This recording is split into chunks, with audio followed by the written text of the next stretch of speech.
ప్రశ్న రావణ్ ఒకవైపు ఏంటంటే వరుసగా అరెస్టులు, మళ్ళీ వెంటనే బెయిల్స్, మళ్ళీ వెంటనే 5సారి కూడా తనని అరెస్ట్ చేయడం జరిగింది. ఈ నేపథ్యంలో తను ఒక సెల్ఫీ వీడియోను కూడా విడుదల చేశారు. అంటే ఉన్నత అధికారులందరూ కూడా వారి యొక్క పనులన్నీ మానుకుని నా మీదే కాన్సన్ట్రేట్ చేశారు, నా మీదే కక్ష సాధింపుగా ఇవన్నీ చేస్తున్నారు. సో నన్ను జైల్లోనైనా చంపేయండి, లేదా నేనే ఫుడ్ తీసుకోకుండా నేనైనా కూడా ఆత్మాహుతి చేసుకుంటా అన్నట్లుగా ఆయన ఒక సెల్ఫీ వీడియోని అయితే విడుదల చేయడం జరిగింది సార్. ఓకే, అంటే ఇప్పుడు ప్రశ్నారావణి వ్యవహారాన్ని 2 యాంగిల్స్ లో మాట్లాడుకోవాలి. ఒకటి ఏంటంటే కోర్టుల నుంచి బయటకు వచ్చిన వెంటనే వేరే కేసుల్లో వేరే పోలీసులు అరెస్ట్ చేస్తున్నారు. ఎక్కడైతే కేసు నమోదైందో ఆ పోలీసులు ఇట్లాగా ఈ వరుసగా ఇలా చేయటం ఏంటంటే బెయిల్ వచ్చిన వెంటనే ఇంకో పోలీస్ స్టేషన్ ఇంకో కేసు నమోదు అవడం, మళ్ళీ ఆ పోలీసులు పట్టుకు వెళ్ళటం, వీటన్నిటి మీద కొందరు ప్రశ్నిస్తున్నారు. ఒక చర్చ జరుగుతోంది. సరే, మానవ హక్కులు, రైట్స్, హైకోర్టులో రేపు దీనిపైన నాకు తెలిసి విచారణ కూడా ఉన్నట్టుంది. సరే, కోర్టు ఏం తీర్పిస్తే దాన్ని మనం గౌరవిద్దాం. సరే, ఇక్కడ వరకు హ్యూమన్ రైట్స్ ప్రశ్నారావణ్ ఆ విధంగా ఎట్లా తిప్పుతారని ప్రకాష్ రాజ్ లాంటి వ్యక్తులు కూడా మాట్లాడుతున్నారు, ఇష్యూ నడుస్తుంది. సరే, అది అక్కడ వరకు హ్యూమన్ రైట్స్ వరకు ఒక పాజిటివ్ అని అనుకుందాం. సరే, అలా చేస్తున్నారు ఏంటి అని అనుకుందాం ఒక్క నిమిషం. మరి ప్రశ్నారావణ్ మాట్లాడిన లాంగ్వేజ్ ఏంటి, చేసిన వ్యాఖ్యలు ఏంటి? మరి ఆ వ్యాఖ్యలకి దండేసి పండిచ్చి సాల్వా కప్పి సన్మానం చేద్దామా? ఇప్పుడు దీన్ని అంటే ప్రశ్నారావణ్ని ప్రశ్నించకూడదు అనేవాళ్ళు, ప్రశ్నారావణ్ని ప్రశ్నించకూడదు అనేవాళ్ళు దీనికి కూడా సమాధానం చెప్పాలి. ఒకటి. రెండోది, ఇప్పుడు ఒక వీడియో, ఒక ఆడియో సంభాషణని ఆంధ్రప్రదేశ్ మంత్రి కందుల లక్ష్మీ దుర్గేష్ మాట్లాడుతూ నిన్న మాట్లాడారు. అయితే అది మార్ఫింగ్ చేశారని మెజార్టీ అంటున్నారు. ప్రశ్నారావణ్ ప్రకాష్ రాజ్ మధ్య జరిగిన ఒక ఆడియో టేప్, వాళ్ళ మధ్య జరిగిన ఒక సంభాషణకు సంబంధించిన ఆడియో టేప్. అయితే అది మార్ఫింగ్ చేశారని ప్రకాష్ రాజ్ ఇందాకే ఒక ప్రకటన చేశారు, ఆయన ఒక వీడియో రిలీజ్ చేశారు. సరే, అది చేశారా లేదన్నది రేపు పొద్దున తేలాల్సి ఉంది. ఒకటి, మరి సమాచారం లేకుండా మంత్రి మాట్లాడారని మరికొందరు అంటున్నారు. దానిపై ఇంకో పూర్తి స్థాయిలో క్లారిటీ రావాల్సి ఉంది. ఇక్కడ ప్రధానంగా మాట్లాడుకోవాల్సింది ఏంటంటే, అంటే ఈ విధంగా ఉన్న వాళ్ళు నన్ను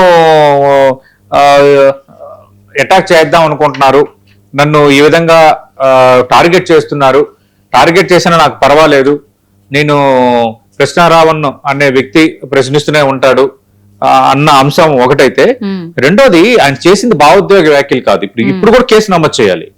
ఎందుకు కేసు నమోదు చేయాలి? ప్రశ్నారావణ్ పైన మరో కేసు ఎందుకు నమోదు చేయాలని అంటున్నానంటే, పోలీస్ వ్యవస్థ నన్ను టార్గెట్ చేసింది, నన్ను చంపితే నేను ఒక్కనే చచ్చిపోతా, కానీ ప్రశ్నలు మాత్రం చావు, రావణ మాత్రమే చంపగలరు, ప్రశ్నలు చంపలేరు. అంటే ఇవి ఎలా ఉన్నాయంటే ప్రొవోకింగ్ గా ఉన్నాయి. అంటే నన్ను చంపాలనుకుంటున్నారు, నేను ఎవరిని చంపలేరు, ఇలాంటి స్టేట్మెంట్స్ ఏంటంటే ప్రొవోకింగ్ స్టేట్మెంట్స్ కింద వస్తాయి. ఒకటి. రెండోది, ఆయన ఇంకో కామెంట్ కూడా చేశారు. ఆయన ఏమంటున్నారు, ఇంతమంది పోలీసులు నా కోసం పనిచేస్తున్నారు, సమయం కేటాయిస్తున్నారు అంటే పోలీస్ డ్యూటీ అది. అంటే నువ్వు పోలీసులు కించపరుస్తున్నావా లేదా నీకు నువ్వు పెద్ద హీరోగా ఫీల్ అవుతున్నావా అనేది ఒకటి చూడాలి. రెండోది ఏమంటున్నాడు, జనసేన నియోజకవర్గాలు ఎక్కువ కేసులు నమోదవుతున్నాయి, అక్కడికి వెళ్ళినప్పుడు పార్టీ కార్యకర్తలు తనపై దాడి చేసేందుకు ప్రయత్నిస్తున్నారని ఆయన వీడియోలో ఆయన ప్రస్తావిస్తున్నాడు. అంటే ఇది ఏంటంటే, ఒక ప్రజాప్రతినిధి గాని, ఒక ఉద్యమ నాయకుడు గాని, ఈ సోషల్ మీడియా ద్వారా ప్రభావం చూపే వ్యక్తి గాని, వాళ్ళు చేసే ప్రతి వ్యాఖ్యకి ఒక చట్టపరమైన బాధ్యత ఉంటుందన్న విషయాన్ని ప్రశ్నారావణ్ని సమర్థించే వాళ్ళందరూ కూడా గుర్తుపెట్టుకోవాలి.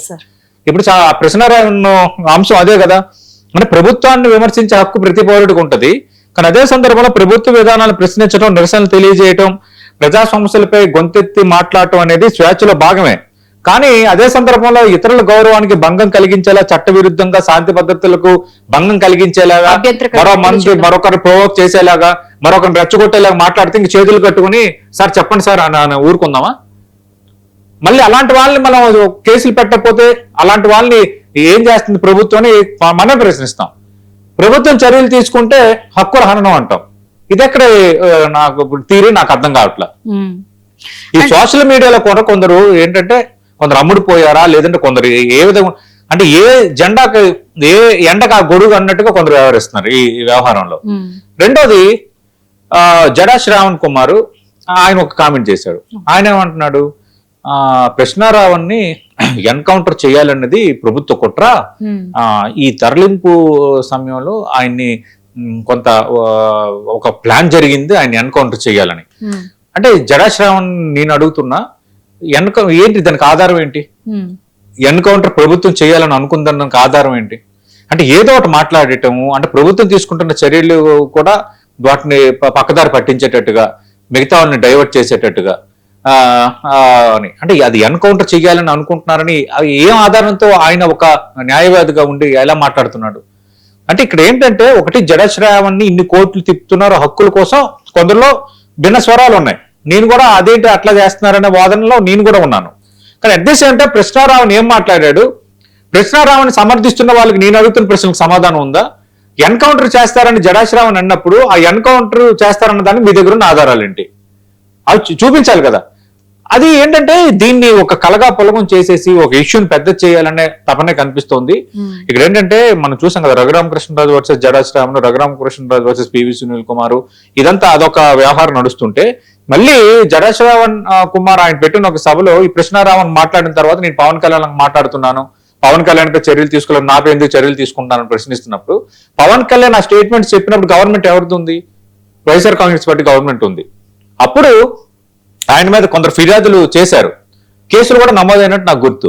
మరి అప్పుడు ప్రభుత్వం చర్య తీసుకోకపోతే ఇప్పుడు ఎవరిని ప్రశ్నిస్తాడు? ఇప్పుడు పవన్ కళ్యాణ్ మీద చర్య తీసుకోకుండా ఎవరిని ప్రశ్నిస్తాడు? కృష్ణారావును. అంటే కృష్ణారావున్ ప్రశ్నల్లోనే ఒక అస్పష్టత ఉంది, కృష్ణారావున్ ప్రశ్నల్లోనే ఒక సహేతుకత లేదనేది ఇక్కడ అర్థమవుతోంది. ఒకటి రైట్స్, ఆయన హక్కులు అన్న అంశం ఒక కోణం, అదొక కోణం.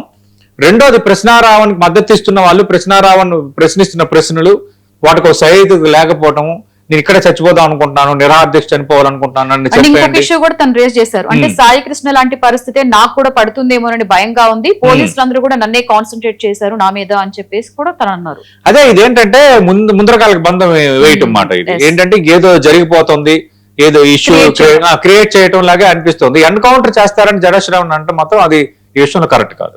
Yes sir.